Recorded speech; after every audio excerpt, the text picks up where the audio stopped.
Bonjour, ici Thierry, agriculteur d'aujourd'hui. Alors dans cette nouvelle vidéo de la série Le pneu de A à Z réalisé en collaboration avec Michelin, j'ai le plaisir de rencontrer Bastien, qui est tout simplement le dernier maillon entre les agriculteurs et l'entreprise Michelin, ainsi que les concessionnaires, afin de pouvoir les guider au mieux dans leur choix de pneumatiques.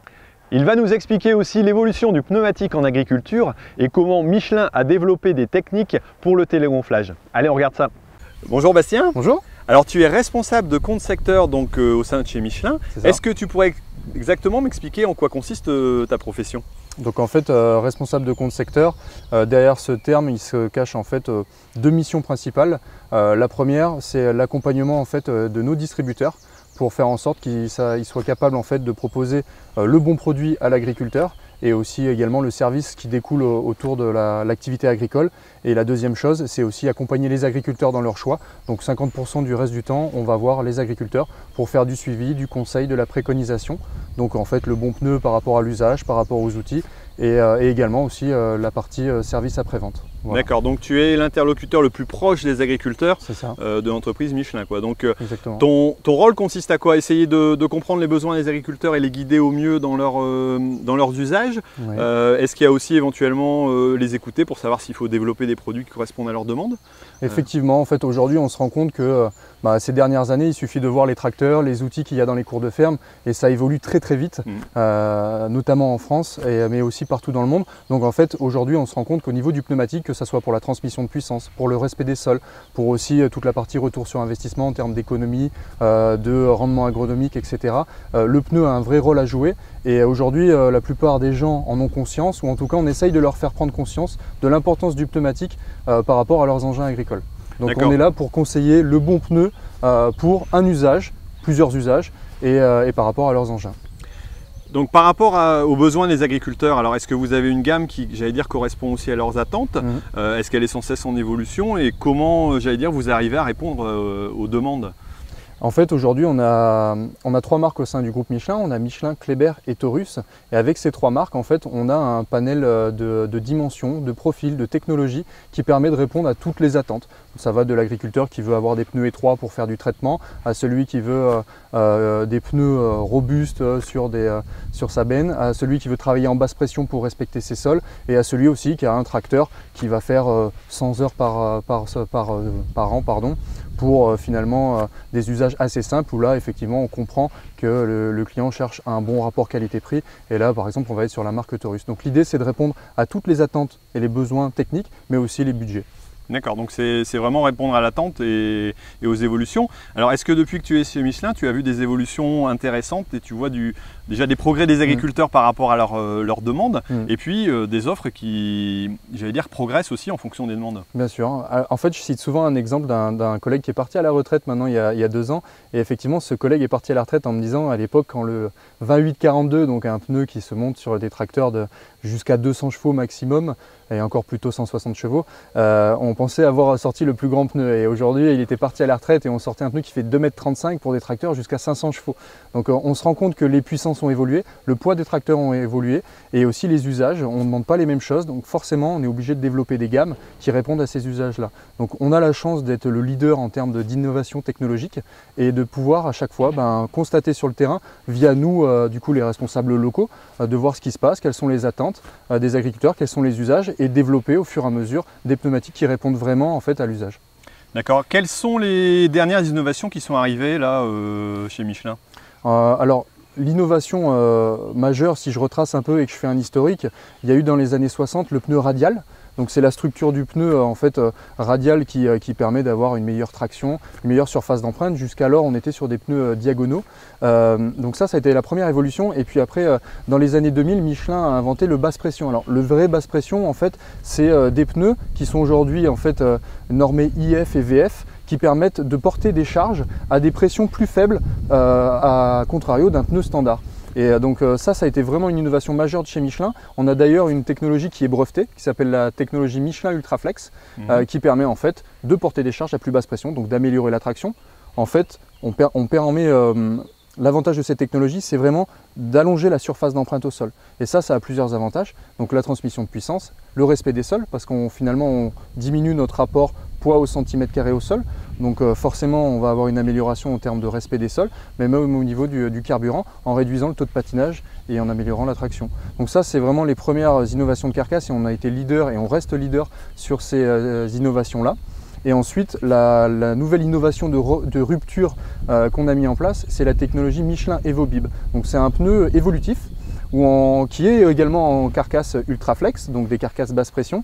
Et l'innovation, en fait, c'est la bande de roulement. Parce qu'aujourd'hui, même un pneu basse pression, quand vous le baissez en pression, imaginons que vous avez une dimension qui fait 650 de large, quand vous baissez les pressions, la largeur fait toujours 650.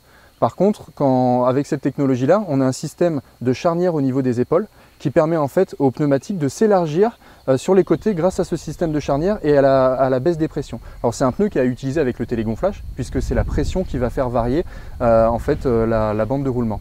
Donc c'est vraiment pour répondre à une attente qui est de plus en plus grandissante sur le marché agricole, c'est qu'en fait sur la route, on veut un pneu qui ne consomme pas de carburant, qui est très roulant, avec une résistance à l'avancement qui est diminuée. Et par contre, sur la partie champ, on veut un pneu avec une empreinte assez importante pour tasser moins, pour passer plus la puissance. Et ce pneu-là, c'est un pneu 2 en 1, avec un système de télégonflage qui va permettre de répondre à ces deux attentes et un peu à ce paradoxe de les attentes route et les attentes champ. Parce que ça, c'était la plus grosse contrainte, c'est que dans les usages agricoles qu'on a, on passe une partie du temps sur la route, une partie dans les champs. C'est souvent déséquilibré selon la période. Parfois, sur des livraisons, on est toujours sur la route. On est parfois sur des travaux. Voilà. Mais par contre, on ne change pas forcément les pneumatiques entre chaque. Exactement.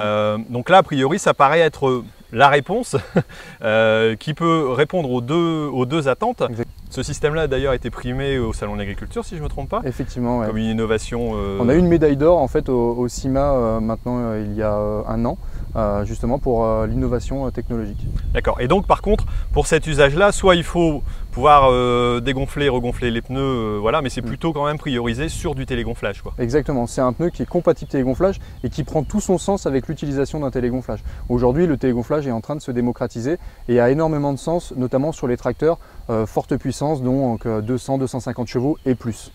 Donc il réunit, j'allais dire, à la fois la technologie Ultraflex, c'est ça, donc pouvoir avoir une capacité d'écrasement assez importante, donc une surface sol importante, et augmente aussi la possibilité d'avoir une traction qui soit intéressante, que ce soit dans les champs, tout en pouvant être relevé et j'allais dire remis à une taille plus classique pour aller sur la route, quoi. C'est ça. En fait, le paradoxe, il réside dans deux choses, c'est qu'au champ, on a besoin d'un pneu qui s'écrase. Mais finalement, quand on va sur la route, un pneu qui s'écrase, c'est pas bon parce que c'est un pneu qui est beaucoup plus tirant, qui va consommer plus de carburant et qui va s'user plus vite. Donc c'est vraiment la variation de pression qui va faire en fait la différence en termes de performance du pneumatique mais aussi de l'engin. Et en fait, en termes d'utilisation, aujourd'hui, quand un agriculteur nous demande à nous en local combien de pression, quelle est la pression que je dois mettre dans mon tracteur, nous on prend la situation qui est la plus pénalisante en fait dans l'usage des pneumatiques et bien souvent c'est sur la route à vitesse élevée, 40 km/h ou plus en fonction des législations et avec une charge portée dans le cas d'un outil porté. Et finalement au champ avec un outil posé et une vitesse moindre, on pourrait travailler plus bas en pression. Sauf qu'on sait qu'aujourd'hui les pressions ne sont pas adaptées ou en tout cas on n'a pas le compresseur juste derrière et ça demande trop de logistique pour pouvoir le faire. Et le télégonflage est une des solutions justement pour pallier à ça. Donc par rapport à l'investissement qu'on peut avoir sur un tracteur qui peut être quand même relativement conséquent, j'allais dire, investir dans un télégonflage peut être aussi une option intéressante pour améliorer que ce soit la consommation, le respect des sols et puis des capacités de traction et donc du gain de temps aussi quelque part. En fait, il faut voir vraiment le télégonflage comme une option avec un vrai retour sur investissement parce que finalement il faut voir, ok d'accord, effectivement c'est le prix d'une option, une technologie, effectivement ça se paye, mais par contre dans le temps, si vous améliorez et vous diminuez votre consommation de carburant, vous améliorez vos rendements agronomiques parce que vous tassez moins vos sols et que vous améliorez la longévité de vos pneumatiques parce qu'effectivement vous avez une pression qui est adaptée à chaque usage, là finalement le télégonflage ça a très vite amorti. Et aujourd'hui en termes de coûts, dans l'investissement d'un tracteur neuf ou même d'occasion, mais sur des fortes puissances, c'est beaucoup plus abordable que ça l'a été il y a 10 ou 15 ans. Et effectivement, c'est une vraie question à se poser. Et encore une fois, à contrario des fois de certaines options qui sont vraiment, on va dire, un petit peu plus superficielles, c'est vraiment quelque chose qui va pouvoir booster les performances des tracteurs et tout le monde est gagnant, l'agriculteur, le tracteur, les pneumatiques, et au final on n'a que des bonnes choses à tirer du télégonflage. D'accord, donc à orienter sur les tracteurs plus de forte puissance qui ont plutôt des capacités au travail du sol en général et qui vont mieux valoriser encore ce produit-là. C'est vrai qu'aujourd'hui on développe en fait des dimensions, en tout cas les premières dimensions qui sont commercialisées correspondent plutôt à des tracteurs de 250 chevaux, bientôt 300 chevaux et plus. Mais effectivement, pour tout type de tracteur, le télégonflage a du sens à partir du moment où on a une contrainte entre la route et le champ, avec des charges importantes et un pourcentage route assez important, et après un vrai désir de protéger ses sols ou aussi d'améliorer tout simplement la traction et la performance. Je pense que chaque agriculteur se rend compte qu'en baissant la pression de ses pneumatiques, on améliore la traction en période de préparation de sol ou de charrue. On se rend compte qu'effectivement les performances sont meilleures. Sauf que le problématique, c'est de baisser les pressions. C'est toujours l'air qui porte la charge dans un pneu. Et quand on diminue en fait l'air dans un pneu, la pression, on risque d'endommager ce qu'on appelle l'enveloppe, donc le pneumatique, avec comme conséquence ce qu'on appelle des cassures radiales. Donc c'est la structure du pneumatique qui commence à s'abîmer. Donc il faut vraiment en fait à chaque fois regarder quelle charge on a et l'adapter avec la pression. Et le télégonflage est le meilleur moyen de faire les choses sans contrainte. Donc pour un agriculteur, premier conseil, apprendre à dégonfler ses pneus en façon régulière, équilibrer son tracteur aussi par rapport à ses charges. Éventuellement, s'il veut passer au stade supérieur, pourquoi pas le télégonflage avec… Alors avant même de parler de télégonflage, parce qu'on sait qu'effectivement ça prend un petit peu de temps dans la démocratisation, dans la distribution, dans l'approche prix effectivement, mais il y a le premier travail qu'il y a à faire sur les exploitations si on veut vraiment optimiser l'utilisation du tracteur et surtout la longévité et la performance des pneumatiques, c'est vérifier à chaque fois en fait les pressions à mettre dans les pneumatiques en fonction d'une charge. Ça c'est vraiment le premier critère, la vitesse mais aussi l'usage. Est-ce que je fais beaucoup de routes? Est-ce que j'ai des champs qui sont en dévers? Voilà, c'est des situations à prendre en compte. Est-ce que je suis au labour? C'est des situations à prendre en compte pour pouvoir déterminer la juste pression. Et aujourd'hui en fait, pour faciliter un peu cela à l'agriculteur, parce qu'on sait très bien que sur un tracteur on va avoir 4-5 outils, on passe de la benne à la charrue, à l'épandeur à engrais, au semoir, donc effectivement on est tout le temps en train de varier les attentes et les usages. Et aujourd'hui, pour faciliter un petit peu ça, on a créé des applications mobiles qui sont téléchargeables et gratuites qui permettent à l'agriculteur, en tout cas aux marques du groupe Michelin, de pouvoir déterminer ses pressions. Donc il renseigne le poids de son tracteur, le poids des outils, est-ce que c'est un outil traîné, est-ce que c'est un outil porté, est-ce que je suis en jumelé, est-ce que je suis en simple, et ensuite une fois qu'il a renseigné tout ça, et bien sûr la gamme de pneumatiques Michelin et la dimension qu'il a sur son tracteur, on lui sort un rapport en fait de conseil pression par rapport à ses usages. Et une fois qu'il a fait ça, vous l'avez fait pour les 2-3 outils que vous avez sur votre exploitation, vous mettez ça dans le tracteur et vous adaptez vos pressions en fonction. Donc on essaye de faciliter les choses. D'accord, très bien. Et si jamais on veut aller au-delà, il y a d'autres, j'allais dire, responsables aussi comme toi au travers de la France. Oui. Comment on fait pour vous contacter ?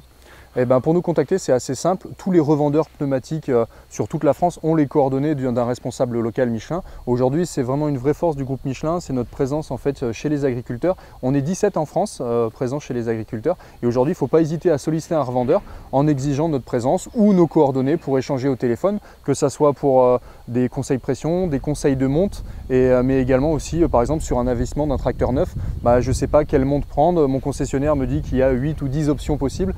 Qu'est-ce que je dois choisir? Là, si vous n'êtes pas à l'aise ou en tout cas votre interlocuteur en face n'est pas à l'aise, il ne faut pas hésiter à nous contacter pour que nous, en fait, on puisse vous dire, après avoir étudié vos usages, les outils que vous allez mettre sur votre tracteur, le pneu qui sera le plus adapté à vos attentes. D'accord. Voilà. Bon, merci beaucoup Bastien pour cette présentation. Et puis merci aussi de t'occuper des agriculteurs, j'allais dire, qui cherchent à évoluer. Il y en a quand même de plus en plus qui cherchent à comprendre comment arriver à économiser aussi, parce que c'est important pour nous. Et puis mieux respecter ses sols, parce que c'est important pour l'avenir aussi de l'agriculture. C'est sûr. Merci. Avec plaisir. Voilà, alors nous arrivons à la fin de cette vidéo. Alors comme vous l'avez compris, elle fait partie d'une série, donc les pneus de A à Z réalisés en collaboration avec Michelin. Alors n'hésitez pas à aller cliquer sur la petite fiche ici ou sur la vidéo pour aller voir les autres. Alors moi je voulais remercier Michelin aussi de m'avoir permis de rentrer mes caméras, que ce soit dans les usines ou dans des centres de recherche, c'est des endroits où d'habitude on ne peut pas aller avec des caméras, et de m'avoir permis de tourner cet ensemble de vidéos qui, je pense, vous a appris quelque chose. Bon écoutez, moi je vous dis à bientôt sur Agriculteur d'aujourd'hui, et en tout cas ne l'oubliez pas, l'agriculture mérite d'être expliquée. Allez, ciao!